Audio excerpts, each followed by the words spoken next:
여러분, 만약 도로 한가운데 사람이 쓰러져 있다면, 운전자가 그 사람을 밟고 지나가 숨지게 했다면 어떤 판결이 날까요? 대전지방법원은 이 사건에 대해 무죄를 선고했습니다. 비 오는 야간, 편도 4차로 도로 1차로에 쓰러져 있던 65세 남성을 60대 운전자가 밟고 지나가 사망에 이르게 한 사건. 검찰은 기소했지만 법원은 무죄를 선고했습니다. 오늘은 이 충격적인 판결의 배경과 이유를 자세히 살펴보겠습니다. 먼저 사건을 정리해 보겠습니다. 시간은 지난해 2024년 4월 14일 오후 9시 57분. 장소는 대전 유성구의 한 도로였습니다. 피고인 A씨, 61세는 이 도로를 정상적으로 운전하고 있었습니다. 그런데 편도 4차로 도로의 1차로 한가운데에 사람이 쓰러져 있었습니다. 피해자 B씨, 65세였습니다. A씨는 B씨를 뒤늦게 발견했지만 피하지 못하고 밟고 지나갔고 B씨는 두개골 골절 등으로 숨졌습니다. 검찰은 A씨를 교통사고 처리 특례법 위반 치사 혐의로 기소했습니다. 업무상 과실로 사람을 숨지게 했다는 이유였죠. 여기서 중요한 배경이 있습니다. B씨는 왜 도로 한가운데 쓰러져 있었을까요? B씨는 편도 4차로 도로를 무단 횡단하다가 다른 차량과 사고가 났습니다. 그리고 그 충격으로 1차로에 쓰러져 있었던 겁니다. 즉, A씨가 운전하기 전에 이미 B씨는 다른 차량과의 사고로 도로에 쓰러져 있었던 상황이었습니다. A씨는 이런 상황을 전혀 예상할 수 없었던 거죠. 대전지법 형사 9단독 고영식 판사는 A씨에게 무죄를 선고했습니다. 법원이 제시한 이유를 하나씩 살펴보겠습니다. 첫째, 정상적인 운전.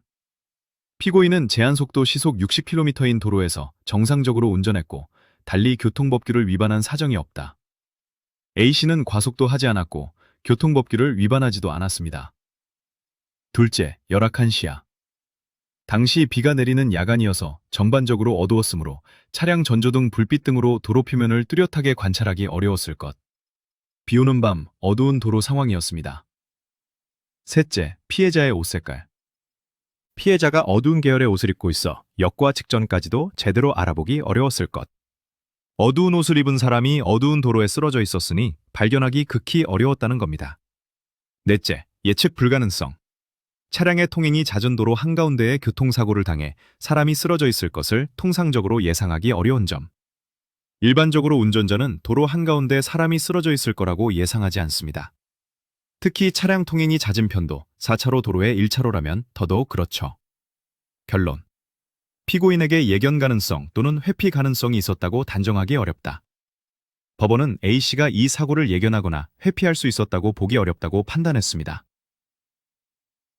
이 판결의 핵심은 예견 가능성과 회피 가능성입니다. 형법상 과실범이 성립하려면 결과를 예견할 수 있었어야 하고 결과를 회피할 수 있었어야 합니다.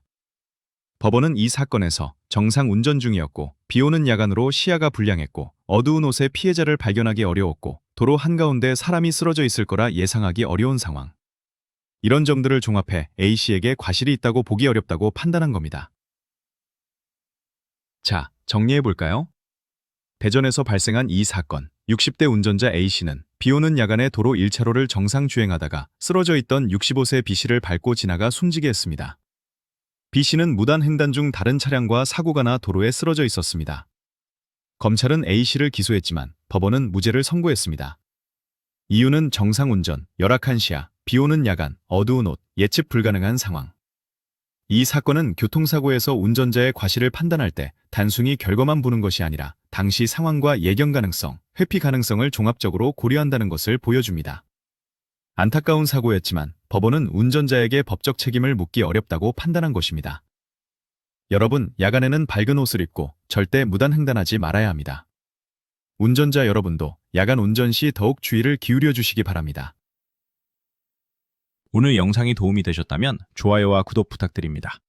법률 이슈와 사회 뉴스는 계속해서 전해드리겠습니다. 그럼 다음 영상에서 뵙겠습니다.